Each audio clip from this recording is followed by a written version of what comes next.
Welcome, game dev adventurers, to the Indie Game Lunch Hour. Today we're talking with Joe Zieja about leveling up your characters with voice acting.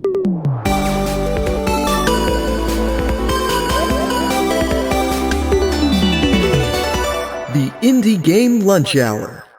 In our live magical podcast, we give game developers the chance to hear stories of breaking in from industry experts, as well as directly ask them questions about their areas of expertise in the second half of each episode. This is a mostly unedited recording of a weekly event we host in our Discord, so we'd love to have you come by and join us. There's links down below. And as always, I'm your host, Willem Dalbenthal, the headmaster here at the Indie Game Academy. And joining me today is Joe Zieja, a voice actor of some renown, with credits including Genshin Impact, Fire Emblem, and Star Fox. Joe, welcome to the show. What are you having for lunch here today? So I'm on Pacific time, so I haven't had lunch yet, but I had a super healthy, I had a bowl of Cheerios followed by coffee and a powdered sugar donut. Amazing. Wow. Yeah, the that's how I carbs. started my day, so it's a good one so far. Yeah, nice. A little bit of powdered sugar to get the engines rolling. Absolutely. Beautiful. Awesome. That is, you've heard it here first. That's your first tip. All those health nuts are wrong. Just have carbs. That's all you need. Yeah. Keto, try powdered sugar donuts. Well, it's awesome to have you here, Joe, on the show. There's also a few people in the audience, especially Haley, our social media manager, who is ridiculously excited to have you here. I'm excited to be here. Absolutely. And I think you take the cake for the first voice actor we've ever had on the show. Oh, that's cool. I'm glad. I hope I don't ruin it for the rest of us. Yeah, we'll find out. We're 140 episodes in, and we haven't had a single voice actor. It's kind of nuts. Nice. Absolutely. Well, Joe, as always on this show, we like to start with the origin story. So why don't you tell us a little bit about who you are, where you are today, and how you got there? Oh, yeah. Okay. So my origin story is super weird. I like to make this joke at any collection of professionals, particularly actors, in that I got into acting pretty much like everybody else did. I was a military intelligence officer for the United States Air Force for the most of my adult life, got out, worked for the FBI and CIA for a little bit. Discovered voice acting one Saturday while I was on reserve duty, and 8 months later quit my job and became a full-time voice actor. So yeah, it's been a weird life. That's a totally true story. And my first job ever was as a little cartoon panda speaking Arabic and English to like children, kind of like real simple. And I always forget whether or not it was teaching Arabic children English or English children Arabic. But I auditioned on like a $67 microphone that I won in a contest on an overclocked remix competition like a year earlier. And it just snowballed. I was like, holy cow, I didn't even know it was like a real career field. And I ended up doing a ton of sort of like unsexy commercial corporate work, e-learning, because there's so many of it out there. And now when I teach, I talk about that all the time, about how when we think about voice acting, we think about the 1% of the industry that we're really exposed to, which is like really, games and animation. Like that's what we think of, but there's so much more out there. And that still makes up a huge part of my career. But I moved to Los Angeles in 2015 specifically to hunt game and animation work because LA is still kind of the hub for that sort of work, although it is still geographically rapidly changing. So I guess that's my origin story in the shortest, most succinct way I can put. Since then, I've been in. If there's a type of voice acting work, I've probably done it between being background voices in a Steven Spielberg series to being in like Incredibles 2 to being like I've got 150 or so IMDb credits on games and anime and cartoons and stuff like that. So I've been all around now. How does voice acting compare to CIA and FBI work? I would say the stakes are a lot lower. It's pretty cool. It gives me, number one, like a sense of discipline. Like I can approach a creative field with the discipline that not a lot of creators have. And also like a relaxation based on comparison, right? Like it's like, if I screw up, nobody dies. That's pretty cool. Like they ever still like contact you and ask for like, hey, we really need you to, fake the voice of this very important person or something like that? No, none of that. Amazing. What a fascinating story. I don't know.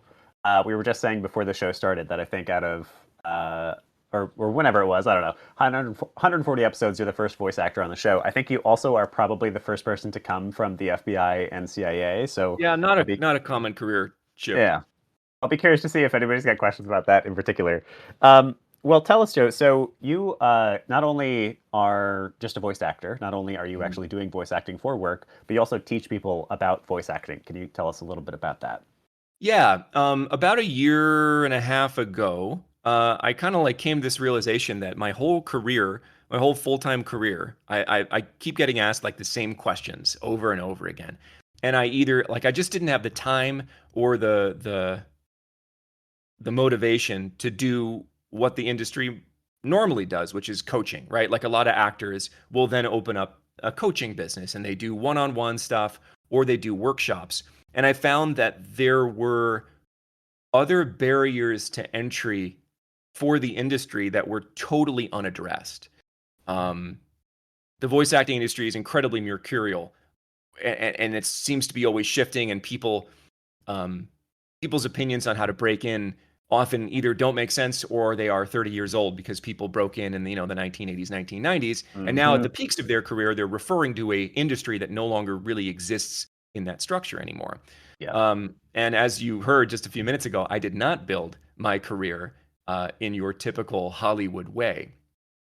And so I put together what became my voice acting academy curriculum based on, hey, here's how anyone can pick up the skills to, give voice acting a shot for, because coaching and workshops are also fairly prohibitively expensive. Like paying for a coach per hour is very difficult. And at the end of a year of your life, you've worked probably less than 50 hours on your craft and you're perhaps five figures in debt from it because it's so expensive. So having like a baseline accessible entry point to the industry was kind of my goal. And so far it's been phenomenal. I have different and various levels of programs now as part of the learnvoiceacting.com umbrella. Um, but there's been like thousands of students that have gone through the academy, and many of them have booked and landed agents and been in video games. There's been several that have gone full time. It's been really, really cool to see that once you break down those entry level barriers, it allows a different and diverse pool of talent to just come kind of flooding in. And then, just like any career, even like, game development, people will rise to the top. Like the people that really are, either have an innate skill set or are willing to put in the work will rise to the top and then, you know, do their thing. So it's been really cool, really rewarding. It's helped me a lot as both a creative, a director, and a businessman, just overall. Like it's really expanded my skill set. Yeah, that's awesome. It's funny. It mirrors a lot of what I've experienced here with the Indie Game Academy. I was working professionally in game dev for quite some time before I ever started running classes and programs like this. Mm-hmm. And similarly, I feel like I have gained so much. Like we're not talking financially or anything. We're talking about actual skill sets Mm-hmm. from doing these classes. And then also, there's just so much like innate joy that comes from watching people just kick ass at something they're It's really pretty cool. excited to do. It's pretty cool. It's pretty cool. There was a foundational switch moment for me where somebody made an RPG. We're talking like Skyrim-esque with ASCII art, 3D ASCII art. So like the Okay. main character was a giant @ symbol carrying a sword.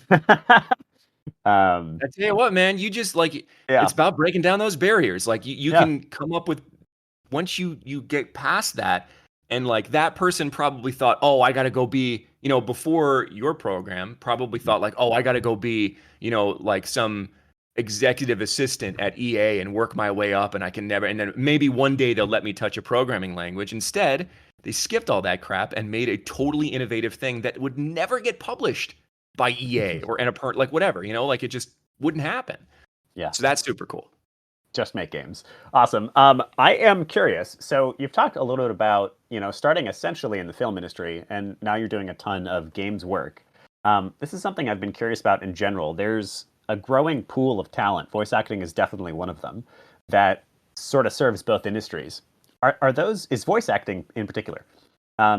Are those two different industries at this point? Are you like either a film's voice actor or a game's voice actor, or is it kind of one and the same? How do the two relate? So to be clear, I didn't start in film and TV unless you're referring to like doing background. We call it WALA or ADR. in the background of voices, just from like a structure standpoint. Any movie you see, any TV show you see, when you hear crowds in the background, when you hear the bartender go, "What'll it be, ma'am?" That dude's not saying that because there's no boom artist that can get that mic in there. That's all background stuff done by voice acting. So it's not necessarily like that there's a film and TV area and then there's other areas. They're what I call genres of voice acting when I teach like my basic VO 101 course. Is you have categories of voiceover, all of which are viable for all people. You have commercial, corporate, looping or ADR, which is what I just talked about. You have dubbing or anime, interactive, which is video game, animation, which is cartoons. And then you can break them down into subgenres. You have medical narration, you have political narration, you have audiobooks, you have all these kinds of things. And that's the other huge perception that like I wanted to break down when I built learnvoiceacting.com, which was there's so much more out there. You can do an incredible amount of things with your voice that aren't necessarily one thing or the other. Now, I'm a little bit of a chameleon. I do everything. But I know lots of people, and like I have coaches on my staff who, you know, basically really only do character work. And that's where they found their passion. That's fantastic. Well, I have another guy that hates character work, and he's like, I do commercial and promo. I don't want to, you know, I don't want to do anything else. So you'll find that some actors will be drawn to one part of the industry, or you'll have people like me that do all parts of the industry. And it really is just about being flexible and diverse. Interesting. So that's we've talked here now about some pieces of information that would be useful to somebody trying to break in as a voice actor, which is good. I'm sure we're going to get questions about that. Some of the questions I'm seeing are already about that. But the topic that you gave us was a little bit more like, hey, voice acting for the game developer, why it would be useful to you as a game developer. The actual topic we discussed was leveling up your characters with voice acting. So let's do like a one-on-one intro on that. Tell me more about leveling up voice acting. Why should this sort of layman or small indie developer look for voice actors? So the cool thing about voice acting in and of itself is it like it is I'll back up a second. I just finished playing Tunic, right? Are you familiar with the game Tunic? Yes. Awesome game. Awesome game. Really innovative, isometric RPG. Not a word of voice acting in the whole thing, right? So voice acting has to fit the medium. In a game like Tunic, right? I think voice acting probably would have harmed the story in its own way because of the way they set up like the linguistic idea of the game, right?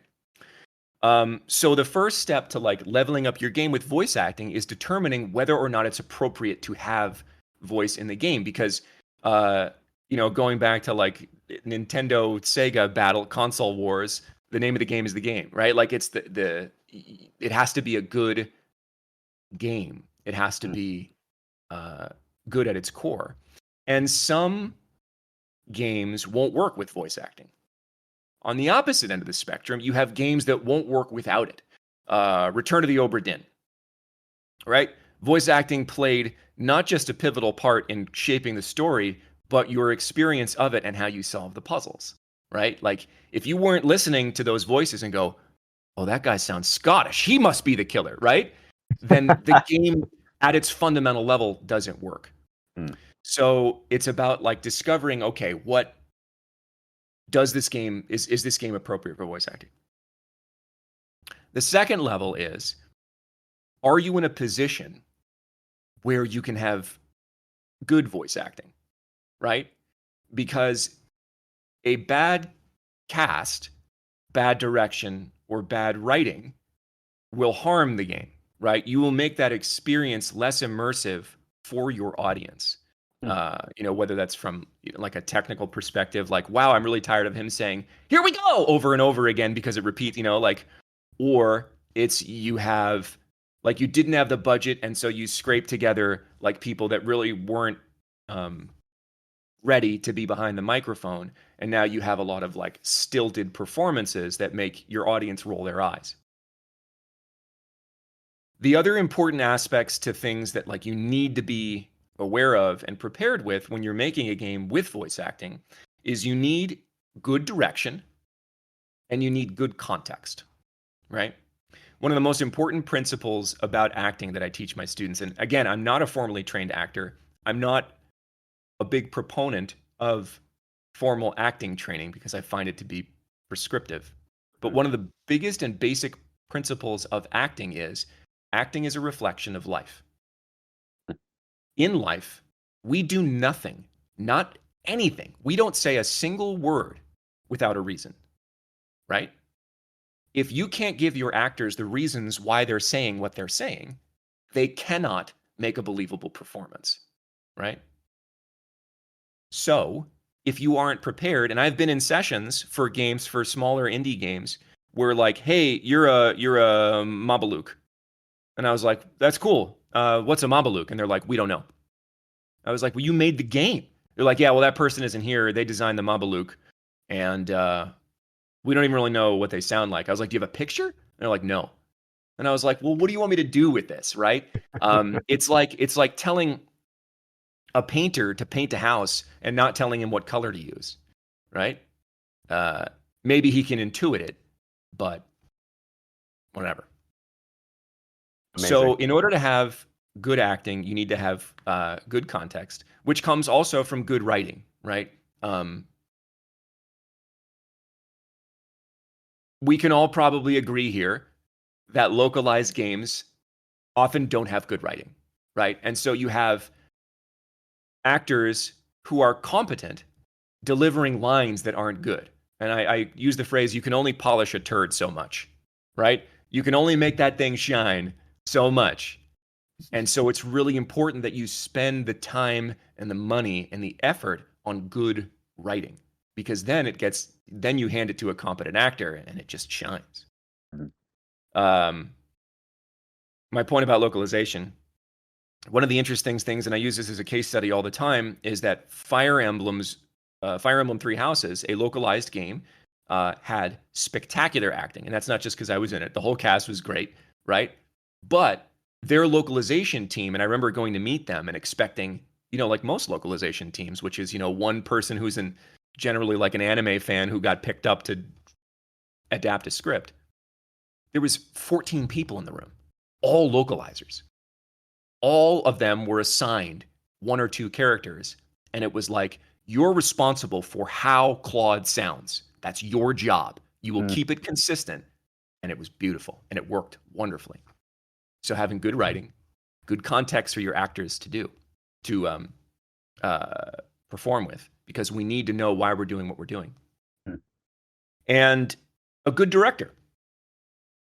The director is responsible for taking sometimes like 40,000 lines and making sure that it's all consistent, right? You have consistent pacing. It matches the world. It matches the actors. It matches the scenario that you're in. I cannot tell you the amount of times I have heard the phrase. I was just thinking about this yesterday. The phrase, "What did you say?" is the worst phrase, I think, in all of voice acting, because it is almost never contextually appropriate. You'll find that a director that's not aware of what's going on in a particular scene will allow an actor to look at the line, "What did you say?" and say it like, "What did you say?" as a affront, as opposed to being like, "Oh, we couldn't hear you." Same words, totally different context. If the director isn't aware of that sort of thing, it hobbles the actors and you get weird, janky performances. So there's a lot that goes into leveling up your game with voice acting, and I think it all kind of starts with like making sure that you're ready for it. Can you hire competent actors? Can you hire a competent director that can keep it all straight? Do you have the appropriate context in your script to equip the actors to react to real life situations? And is your writing on point?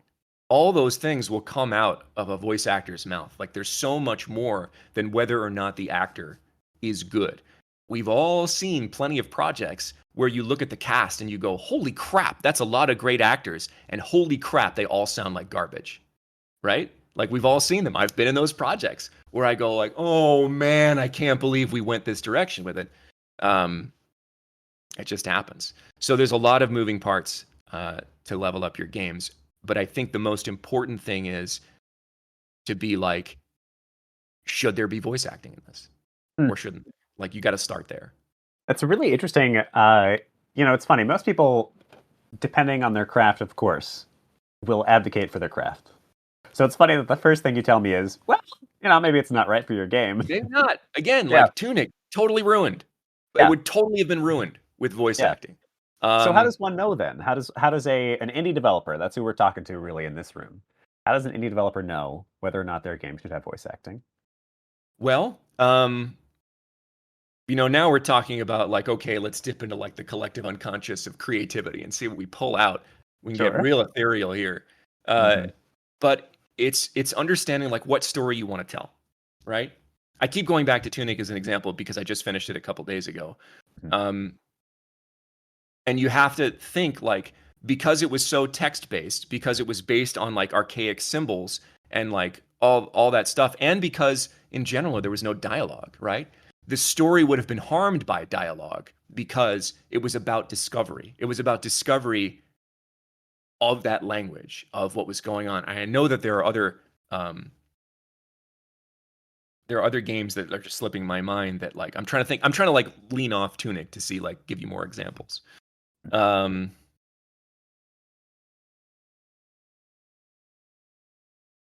can't Thomas think of Was any. Alone. What was that? Thomas Was Alone. Oh, I'm not familiar with that one. Okay. Well, are you looking for exammes of games that shouldn't have voice Hollow Knight, acting? that's great. Hollow Okay, Knight's a Hollow great Knight. unvoiced, a lot of Yeah. like like simpler Metroidvania stuff like Braid, right? I don't think that would have been good with voice acting. It would have been, especially all like the text that showed up at the end where they were kind of like explaining what was happening. That being done by like some campy narrator, like it would have been difficult for a voice actor to perform that in a way that would have made sense, right? So there's a level of intuition that comes with it, but also I think just having that switch flip on that goes, oh wait, I can choose not to have voice acting in this. Does that enhance my story or does it not? And that's just, an individual game choice. The Stanley Parable, right? Had a specific narrator with a specific purpose that without it probably wouldn't have had the same impact, right? Beginner's Guide, same way. I'm trying to think of like other games I've played recently, like they didn't have voice acting, but I can't think of any. So, yeah, and then you come up with like,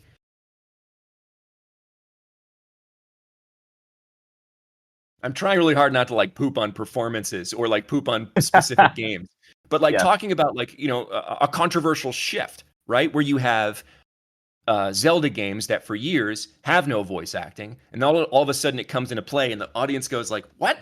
That doesn't make any sense," because the audience's brain most likely had an idea in their head about what these characters should sound like, and so it was so built into their brains that like once there's that cognitive dissonance of like, that's not what Zelda sounds like, that kind of thing. So there's a lot of things that go into the choices. Yeah, it's interesting. From what you're talking about, it feels to me like this is a bit of a almost design choice where there are strengths and weaknesses to having voice acting. And in a Zelda game, there's almost a strength. There is a strength, I shouldn't say almost, to having this character be essentially voiceless, besides, a good yeah now and then, of course. And giving that character any kind of voice lines almost breaks the reality or the world that has been created for this character. And this decades now of expectations that have been set. And then you have something like Stanley Parable actually is another great example where, yes, the narration works, but I think if you made the main character have a voice, that probably would have broken the expectations again. So it's maybe a bit of just a question of what are the strengths and weaknesses of having voice acting, and do they fit your design, your game? Yeah. So here's a follow-up question then. Once again, most of the people you're talking to here are indies. So the budgets that they have coupled together are either zero, or they're like $15 that they saved up, from their part-time jobs, or they're like maybe tens of thousands from a good Kickstarter. How does one put together a solid VO team? Let's say they have decided, we're definitely having voiceover. This game's going to be awesome with voiceover. How does one put together a solid, VO experience for their game on a tight budget where they can't have a bunch of localization people and they can't have a director, or at least assumedly they can't. Yeah, I mean, like that's business, right? If I only have $2,000 to buy a car, I don't have good expectations for that car, right? If I'm only buying the car because I need to get from A to B, right? And I have no expectation that the air conditioning is going to work, that the CD player is going to work, like all those sorts of things. You just have to temper your expectation for that. So yeah, like if you don't have the budget, then maybe it makes more sense to design a game around not having voice acting. Mm-hmm. Or minimal voice acting, like just a narrator or something like that. Just a narrator, or it was so funny. I was talking to there's no industry term for this, but you know, like if you play like a visual novel, right, and you'll the dialogue will come up, and you'll only get this like one word idea of the dialogue. Like you won't get the dialogue written, but the actor will go, "Hey," because it's an intro line, or "What?" because they're looking for clarity, and then all that other stuff. So like that's an option, and even major studios do that because they don't have the budget for voice acting, right? So there's the idea of only having your cutscenes voiced. You don't have to have every line voiced like Fire Emblem did because you don't have $1 million budget. You could go for smaller, like actors towards the beginning of their career, but that's a crapshoot. You go on a casting call club or whatever and post a job for $20. You're going to get $20 worth of actors, right? Like that's the way it goes. And so it becomes like, okay, do I need voice that much, or do I need a particular quality of voice? Will the quality of voice I'm paying $20 for detract from my game, in which case maybe we skip it? Or is it less important, and I think I can get what I need with that budget? And it comes with some experimentation, right? The voice acting industry has been trying to make it more accessible for indie developers to afford, even particularly like union actors, right? The interim budget agreement that we're kind of working on right now, there's been a ton of indie projects that have signed onto it. And it becomes affordable. Now, like, are you going to get a cast of 20 to do your whole game for $10,000? No, absolutely not, right? Like, are you going to get pyrotechnics and VFX in your stuff? It's the same thing, right? Like, if you've got an $8 VFX budget, you're going to have, Bob in the background behind a green screen throwing tinfoil in the air. Like, that's all you can do. And so you make it on a shoestring budget, right? It can work. Undertale, holy crap. No voice acting there. Mm-hmm. Dan, I think Undertale would have been good with voice acting, personally. I just don't think it would have been as good.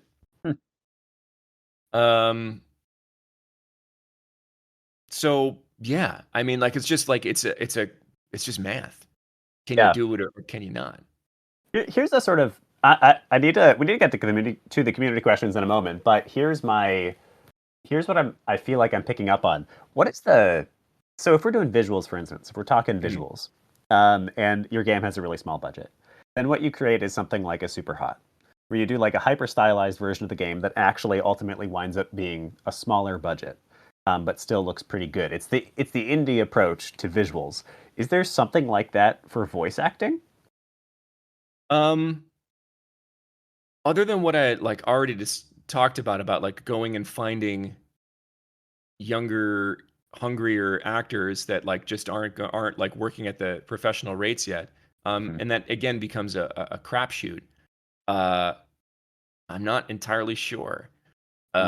It's a distinctly human thing. We can have a whole different conversation about AI stuff, but that's a weird area that I think is a bit of a house of cards. Like one of the biggest marketplaces for synthetic voices is under a huge lawsuit right now because they stole all their stuff, right? Yep. Like that's what's happening is you have companies just like digital art, right? Like, oh, well, is AI art going to replace video games or, not video games, going to replace like real artists for video games? And it's like, well, eventually,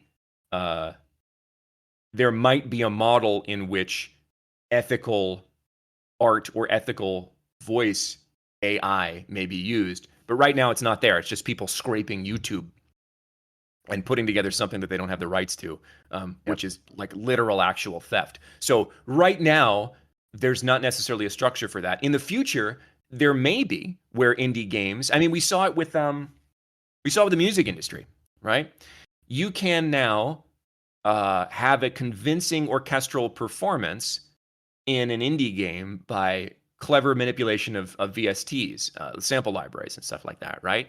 And what that didn't do was destroy the music industry. It expanded who could have that thing in their project, right? And I think that may be where AI voices go. But it has to be done ethically, and it has to be done, you got to pay people, right? Like you can't just like put voices in your game and not pay them. That's illegal. Yeah, it's an interesting take on AI. I like to think, or my maybe optimistic view of it is like we still inherently value things that are handmade over industrial made to this day. And I think probably that will mostly always be the case. Like even if AI becomes exactly as good as humans and is done ethically and is done legally, even then I think there'll be something to be said to having, Joe Zieja actually in your game instead of just having the AI version.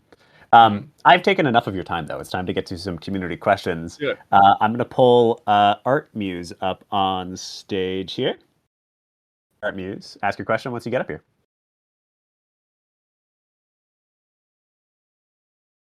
We can't hear you if you're talking. Might be muted. Art Muse, are you there? I'll read your question for you if I don't hear you in a second.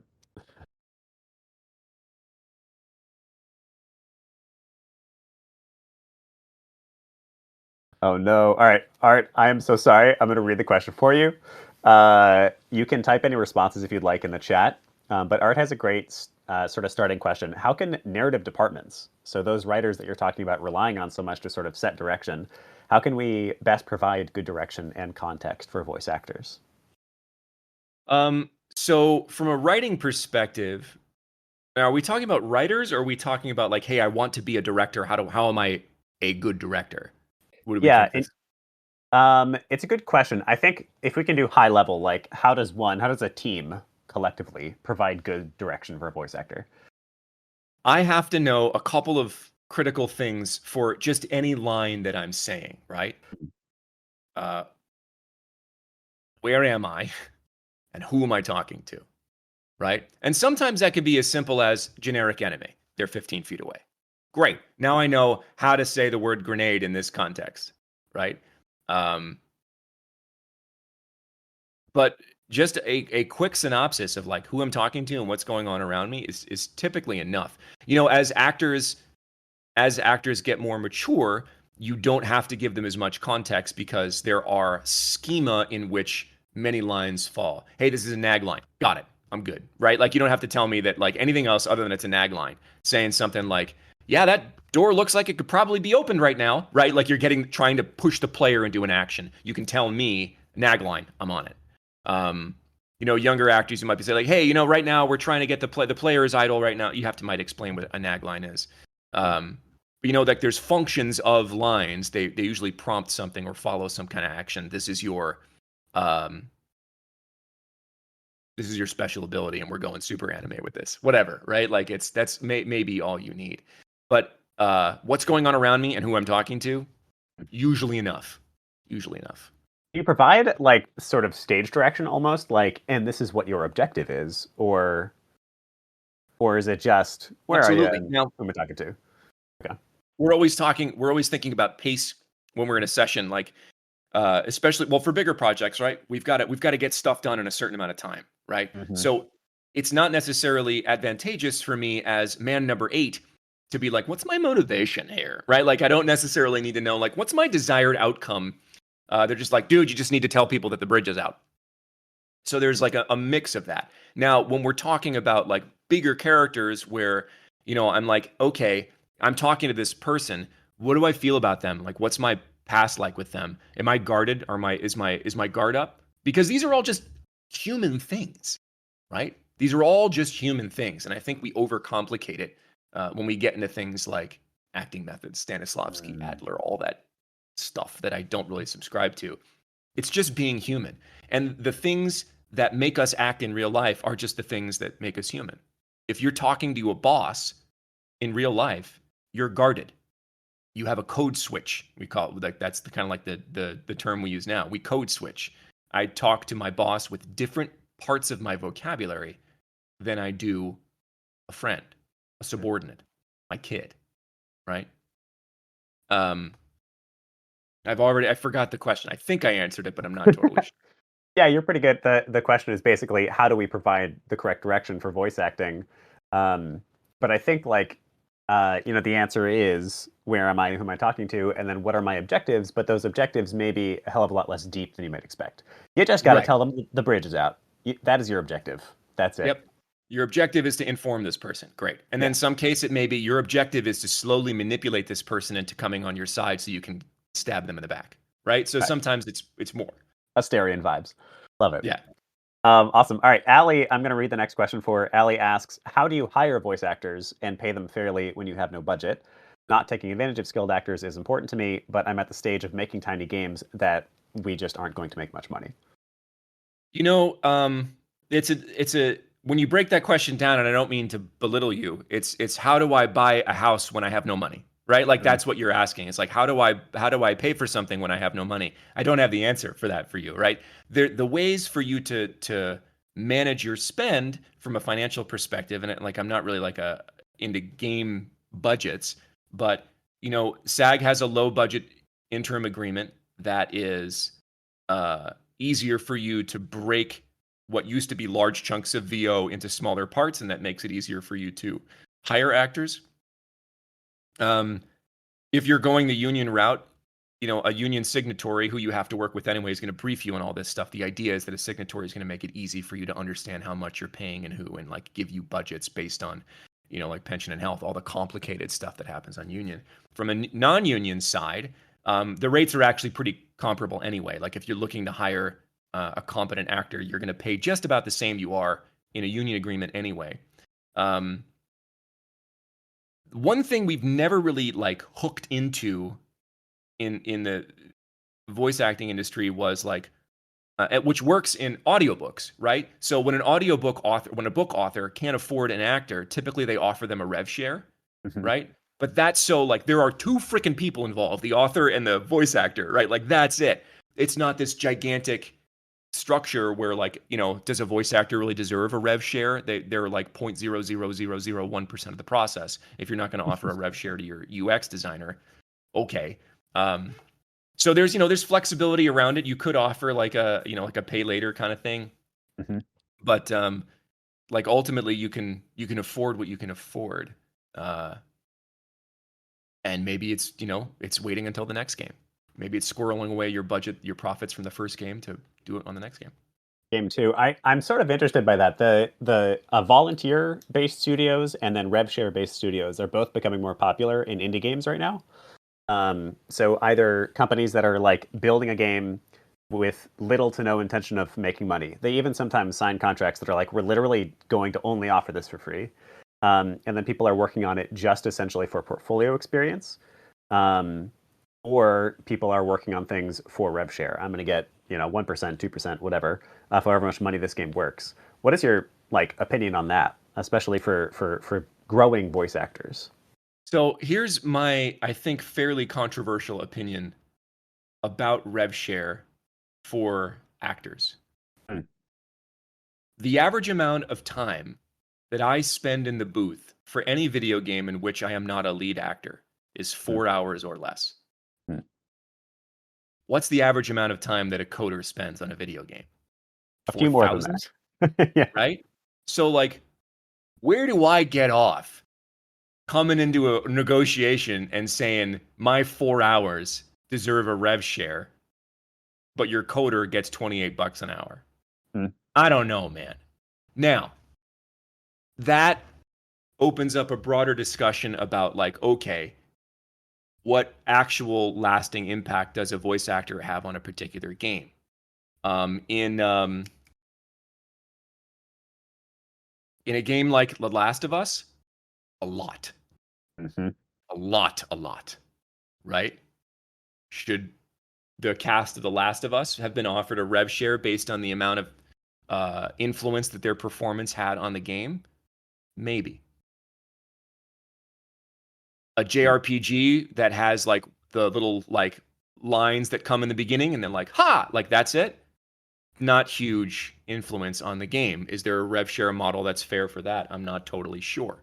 Right. So it's hard to pin down. And this was like a big issue with the video game strike that we had in 2016, is looking at it and being like, yo, voice actors really spend about like less than 0.1% of the time that pretty much anybody else in the industry does on a game.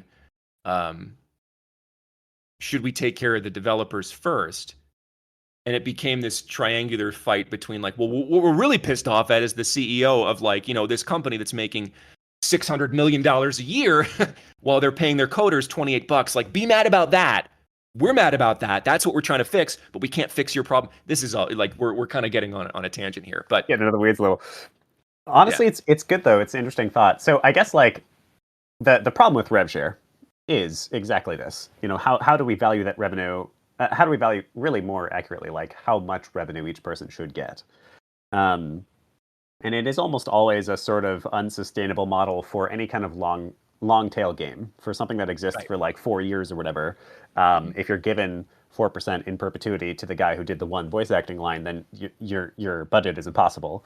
But it's an interesting perspective. I in general am an advocate for it in the learner department, in the junior department. When people can't really make money yet, and frankly aren't expecting to make much money yet, as a way to at least pay out something, and then also as a way for people to learn, and have some kind of agreement. And your portfolio pieces look a hell of a lot better if they are charging money, even if they don't really make money. Sure. But let's move on to the next question. I want to get into some of like helping people become voice actors. Rick has a question about getting started with some experience. Lay it on me, Rick. Yeah, so people want to get started with voice acting. There's a lot of people who get really excited about the idea of it.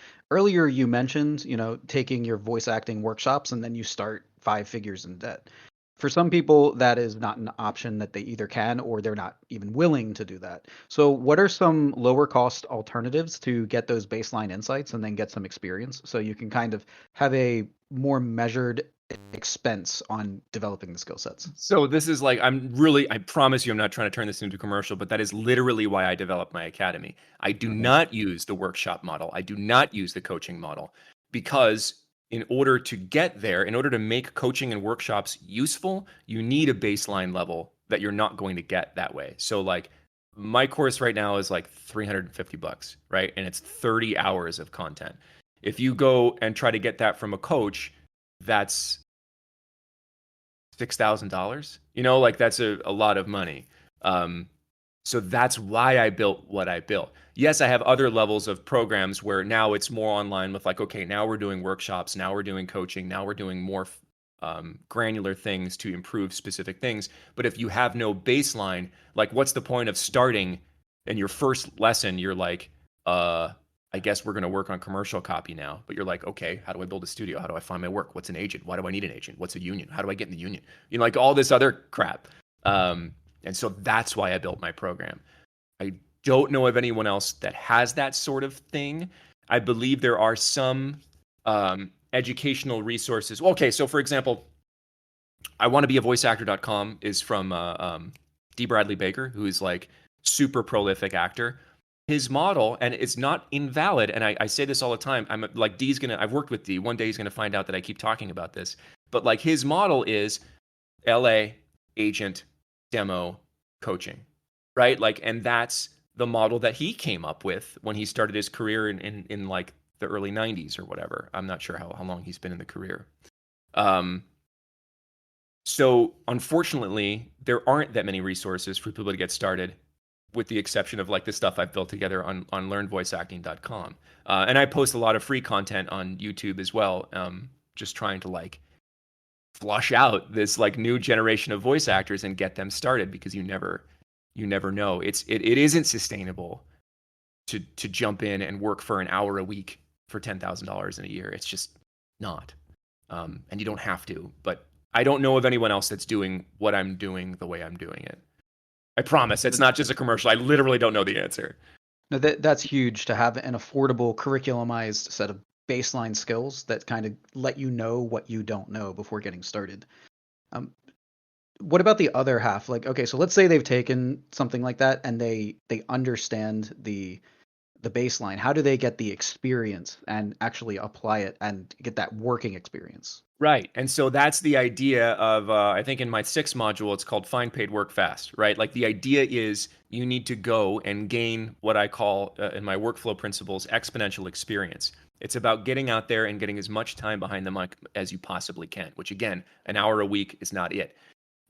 There's 3, I don't want to get too deep into my curriculum because I don't think it's applicable here, but there are 3 basic ways to find voice acting work that's paid, and that's either online casting websites, direct marketing, or agents.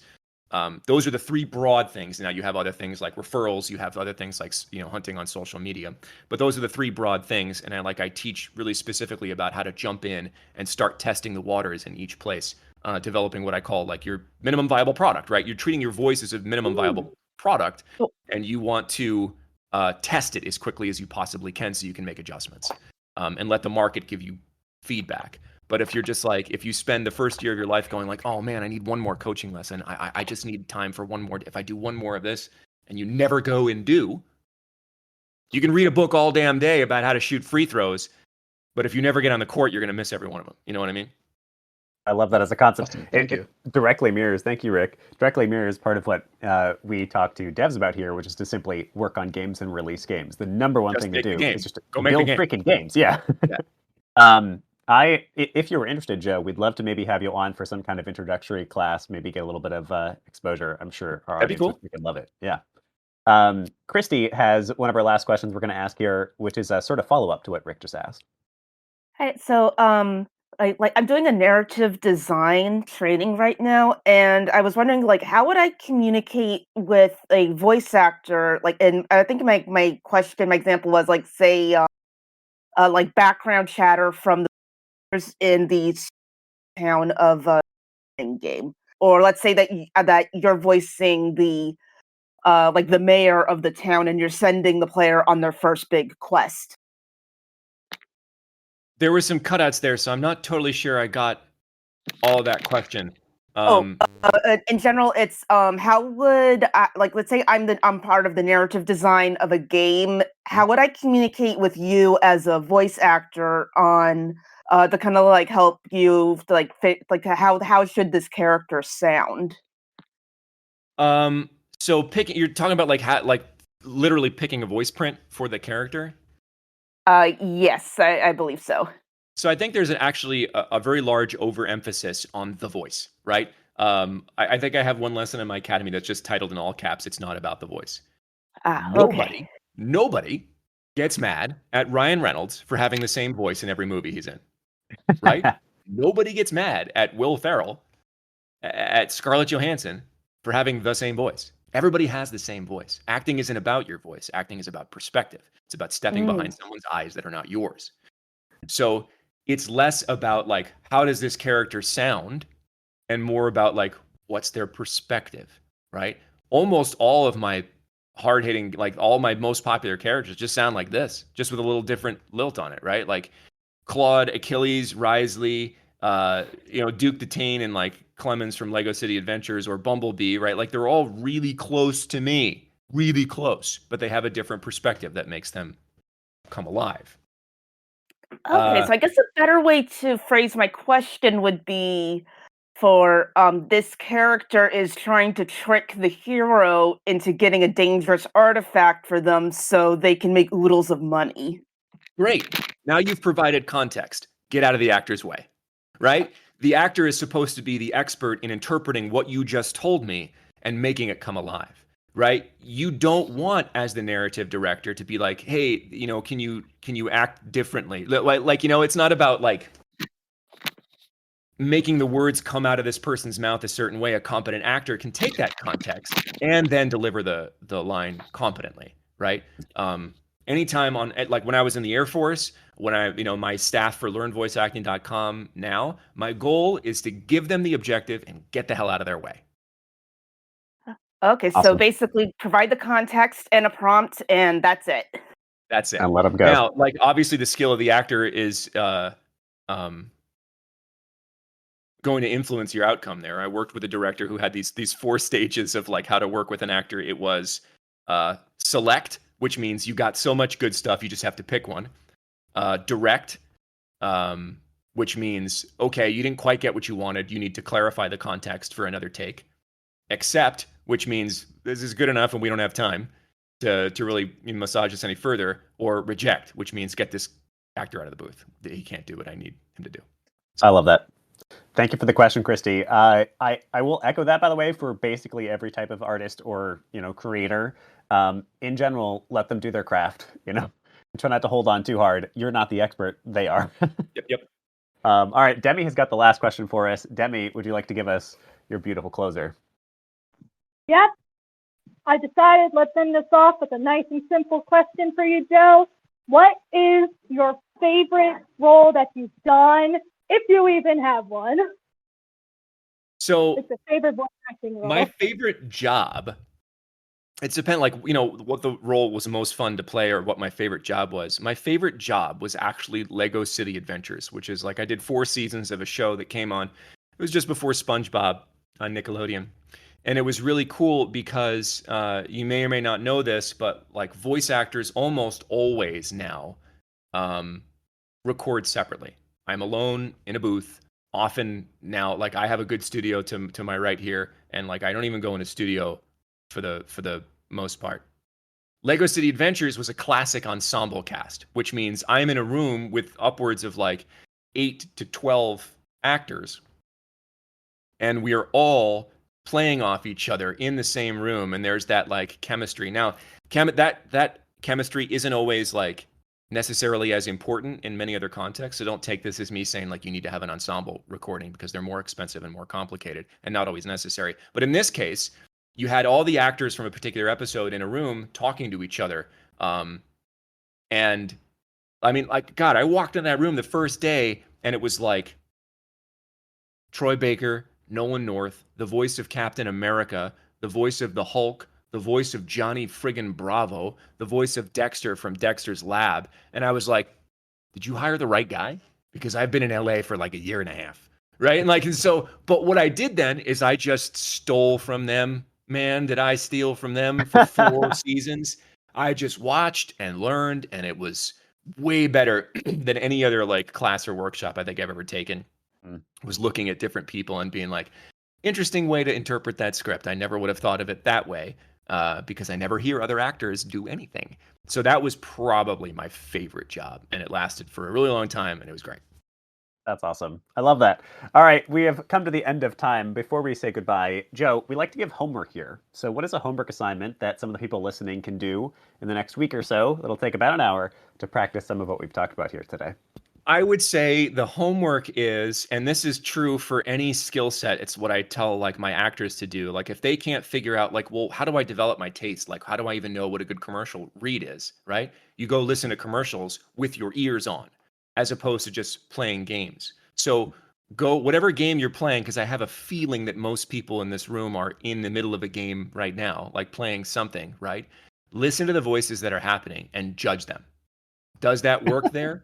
Does this stick out to me? Why does it stick out with me to me? Is it a good way or a bad way? From a programming perspective, how many times have I heard that loop over and over and over again? Am I tired of hearing that? What do those background voices sound like? Do they come to the front? Are they blended into the back? Would I like them if they were more in the front? How is this actor delivering this? Like, what does it sound like? If I close my eyes, could I hear the context of this scene, or could I not? So like critical listening is extremely important in any field. As even as like a jazz musician, you go listen to other people's solos and you go, oh, he's doing that's pretty cool. He's moving on a C augmented G chord from whatever, blah, blah, blah, blah, blah, blah, blah. Now I can use that. Now I have something in my arsenal, whether I like it or I don't. At least I know. Awesome. All right. So your homework assignment is to practice some critical listening. Whatever game you're currently playing, pay attention. Listen to how the voice acting is being delivered, decide what's good, what's not, and do a little bit of a write-up about that for us. Post that to LinkedIn, tag the Indie Game Academy, tag Joe Zieja, and we will get excited for you, give you some feedback, check out what you're doing. All right, it is time to close down. Joe, any last words of wisdom or anything you'd like to plug here at the end of the episode? Only that, like, you guys are the storytellers, right? Your focus, I never want to pigeonhole your focus into one thing about your game, about your project. And it feels the same way about acting or anything else that you do. Every choice you make, whether that's a design element or an actor choice or whatever, should answer the question, does this serve my story? Does this serve the story I am trying to tell? And if not, as Hemingway said, kill your darlings, right? Even if you love the idea, if it makes your story less absorbable by your audience, get rid of it, because the story is why we do this, right? Like, you want them to come out with a different perspective, with an experience. And so everything you do should serve that experience. And sometimes that might mean not having voice acting, not having a particular kind of voice acting. Or it may mean, oh man, we got to, tighten our belts and pony up and hire a good actor for this particular part. But if it doesn't serve the story, don't do it. Don't let anybody tell you that, like, oh, you got to have this, or you got to have that, or never do that. Does it serve the story?